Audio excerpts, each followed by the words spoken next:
대기업에서 딱 30년간 일하고 퇴직 9년 차 되는 60대 중반입니다. 제가 2015년도에 퇴직을 했는데요. 한 회사를 30년을 꽉 채웠습니다. 정확하게 30년을 채웠고, 퇴직할 당시는 임원이었습니다. 임원의 퇴직 방법들이 대체로 비슷하겠습니다만은, 보통 2년 임기를 정하고, 임기가 정해지면 해촉되거나 재선임되거나 이 둘 중에 하나인데요. 저 같은 경우는 재신임하고 얼마 되지 않아서 6월 말에 그만둔 케이스입니다. 그래서 재신임하고 6개월밖에 안 됐기 때문에 저는 정확하게 퇴직에 대한 걸 느끼지 못했고 전혀 인식하지 못한 상태에서 갑작스러운 퇴직을 하게 되었습니다.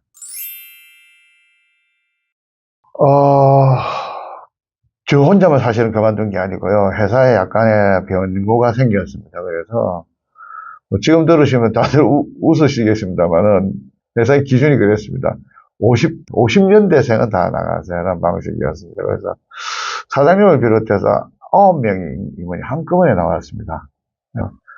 뭐 어떤 실적의 문제라든지 이런 게 아니고 회사 전체가 경영 실적도 그렇게 안 좋았지만 회사 내에 어떤 변고가 있었습니다. 그것 때문에 경영 쇄신을 위해서 지금 있는 임원들이 나가는 게 좋겠다. 근데 그 중에서도 젊은 임원보다는 50년대생을 나가는 게 좋겠다. 이렇게 해서도 한꺼번에 나왔습니다. 그러니까 만 57세였던 것 같습니다. 그때 나이가. 저는 철강회사를 다녔는데요. 철강회사는 대체로 임원들이 오래 일하는 편입니다. 60대 넘는 분도 꽤 계시고요.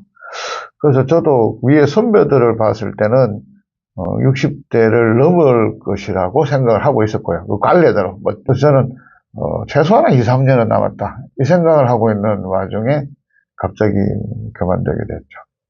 인사 시기라는 건 저희들은 12월 초거든요. 그래서 12월 되면 누구든지 뭐 재신임을 받았다 하더라도 혹시 내가 이름에 오르내지 않을까 이런 방식으로 생각을 하는데 저는 전혀 그런 게 없었죠. 예를 들면 항상 월 말, 월 하순에 가면은 그 달의 실적을 가지고 회의를 하는 임원회의가 있었는데 6월 25일 날 회의를 한다고 저는 그 당시에 지방에 공장장으로 내려가 있었어요. 그러니까 부산에요. 그런데 6월 25일 날 그 임원회의를 올리려고 기차를 타고 올라오는 중에 전화를 받았어요. 6월 30일부로 인수인계 끝내라고. 그래서 근데 저 혼자만 아니고 이제 9명이나 되었으니까 나름대로 그 당시는 그 9명이 어떻게 의견을 모으면은 또 항의도 할 수 있는 그 상황인데 임원들이 그런 행태를 보여서는 안 되겠다 생각을 했고 저희들이 그냥 마음을 접었고요. 회의하러 온 그날 그냥 올라가서 부의장님한테 그동안 수고했습니다 하고 인사하고 그냥 집에 갔습니다.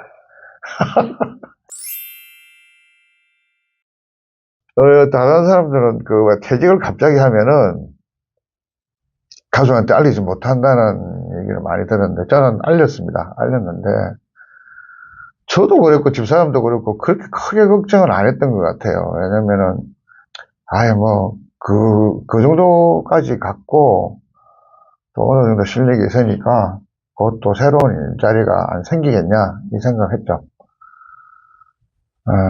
근데 이제 그게 안 된 거죠 이제. 이게 이제 시간이 흐르면서 그런 게 안 된다는 걸 알게 된 거죠.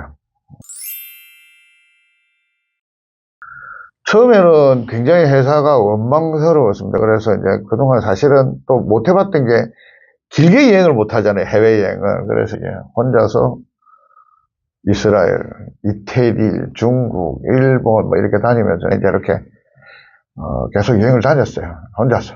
마음도 좀 달래고 돌아가서 이제 뭘 해야지.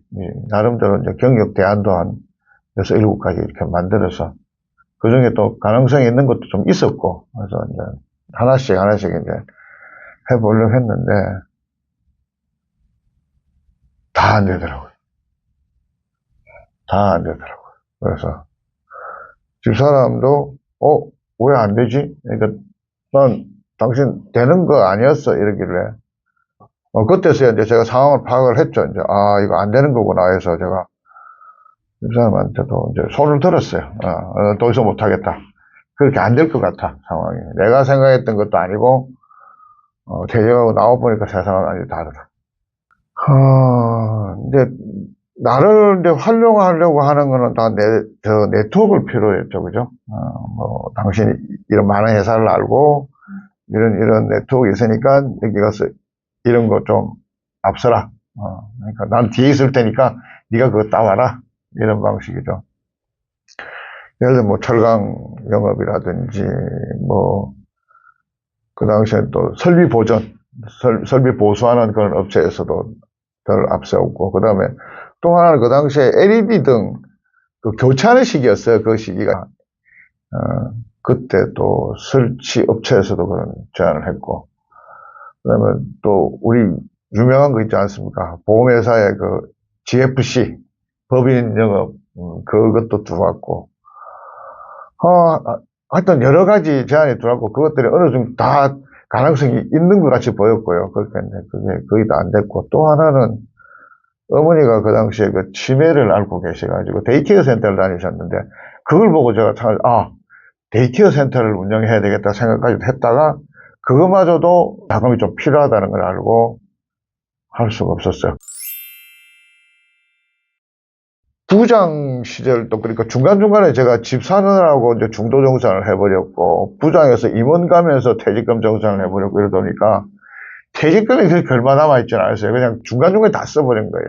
그래서 이제 퇴직연금을 될 만한 돈도 모이 쌓이지 않았고 또 회사에서 나오면서 일시금 받은 거 그것도 써버렸고 그 다음에 뭐 연말 정산한다고 넣었던 연금으로 나올 돈들 이것도 다 까먹고 1년에 한 1억이 그냥 없어지더라고요. 그래서 이게 퇴직하면은 이 가족들이 협조를 해서 지출을 줄여줘야 되는데 그게 안 되니까 순식간에 돈이 다 없어져 버렸어요.